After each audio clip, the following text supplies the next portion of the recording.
Let's go now to Munich, Germany, where Ohio Governor and former Republican candidate for president John Kasich is attending the Munich Security Conference. Governor Kasich, thanks very much for joining us this morning. I want to ask you, the conference there, a lot of world leaders, many others, what are they saying to you about President Trump? Well, the interesting thing, Jim, is what they're saying is we can hear from the vice president, we can hear from General Mattis, we can hear from General Kelly, but we're not sure about the president. And it is vital that the administration be on the same page. And there is question that in a time of crisis, where will America be? And I think it's just critically important that all the signals coming out of the administration are very solid and very consistent with the fact that we all stand together in the Western Alliance, that we stand strong for NATO. The president's people have all said it, but frankly, he needs to be heard in a more clear and in a more passionate way. Because despite all these people being here, I've been meeting with all these folks from all over the world. They say we're just not sure. So it is really critical that they speak with one voice on all these critical matters of national security and supporting our Western alliance, which has kept the peace since World War II. Governor Kasich, as you know, one place where President Trump has been clear and passionate is his targeting of one American institution, it seems, after another since taking office. The intelligence community, the judiciary, including individual judges, the Congress. And this week he went once again after the media, but really in stronger terms than he's used, referring to the American media as the enemy of the American people. Senator McCain had some very harsh words for those comments. Have a listen. If you want to preserve democracy as we know it, you have to have a free and many times adversarial press. And without it, I'm afraid that we would lose so much of our individual liberties over time. That's how dictators get started. That's how dictators get started. Do you share that concern?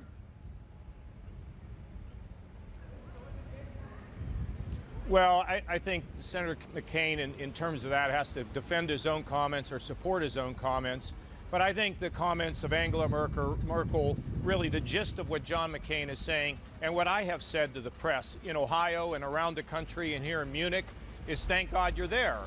You're there to hold people accountable. And without a free press, well, we're going to have a free press. And while I don't always agree with the reporting of the press, they're vital. They're really such an important part of democracy. And when I met just recently with press all across the state of Ohio, some that are very critical of me, when I walked into the room, they applauded me. And I got on the stage and I said, I applaud you for following the facts and reporting a story even at times when it is not easy.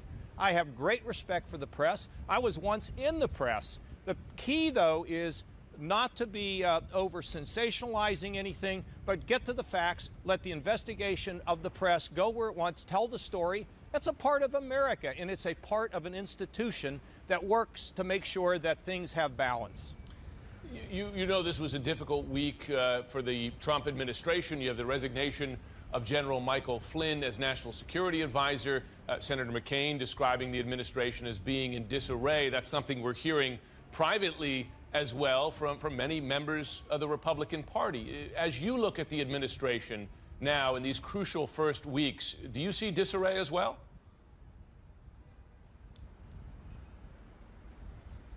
Well, there's been disarray, but Jim, I'm a little different than a lot of folks.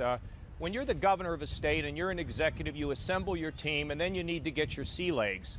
And I made mistakes early on as governor. In fact, my wife once told me, John, you're the father of Ohio, act like it.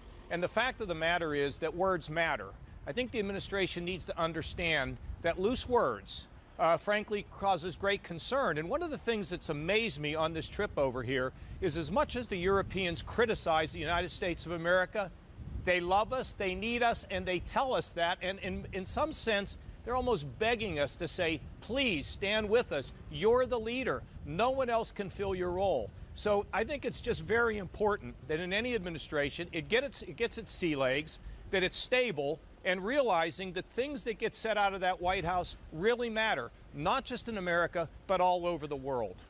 I am certain that Russia is a major topic of conversation there, also certainly here at home. And two of your former presidential rivals, Senator Lindsey Graham and Senator Rand Paul, they expressed very different views on how Congress should deal with allegations here pertaining to Russia's meddling in the U.S. election.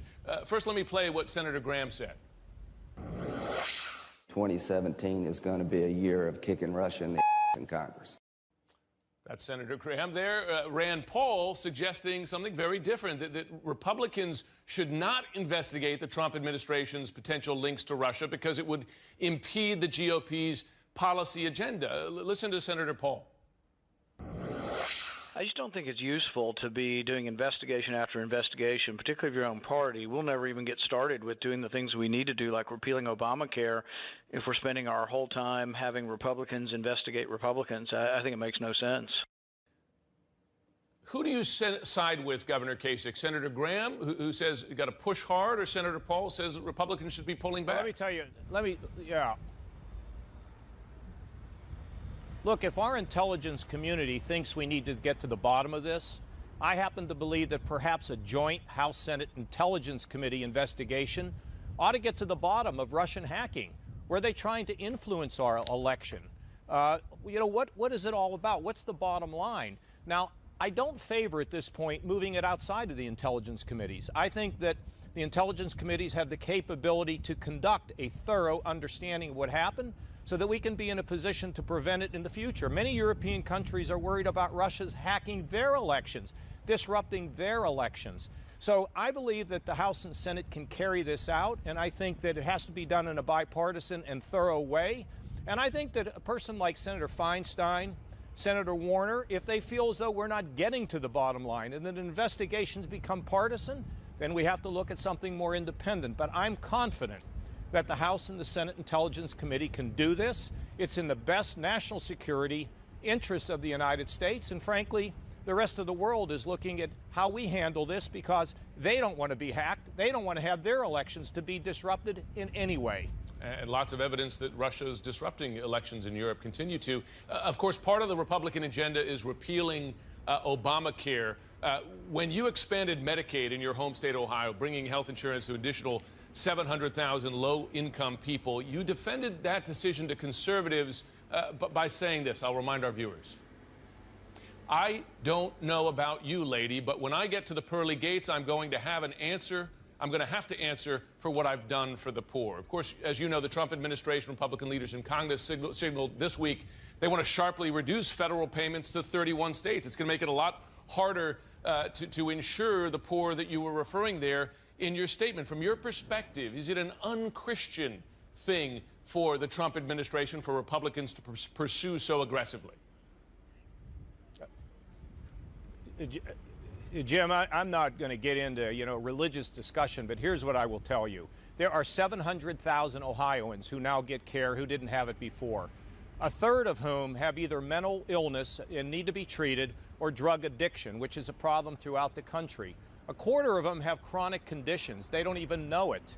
And to turn our back on them makes no sense. Now, I believe there is an ability to reform, to repeal and replace Obamacare, which also includes a reform of Medicaid that will make the program more affordable, that will put us in a position of where we can continue to cover 20 million people and 700,000 in my state.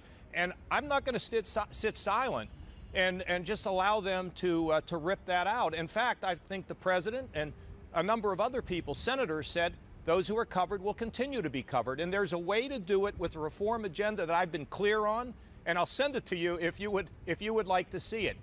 I understand, now I'm in Munich, but I understand that there was an initial effort by House Republicans to, for example, phase out Medicaid expansion, which means phasing out coverage. That is a very, very bad idea because we cannot turn our back on the most vulnerable. We can give them the coverage, reform the program, save some money, and make sure that we live in a country where people are going to say, at least somebody's looking out for me. It's not a giveaway program. It's one that addresses the basic needs of people in our country. And I happen to believe that's what Americans want.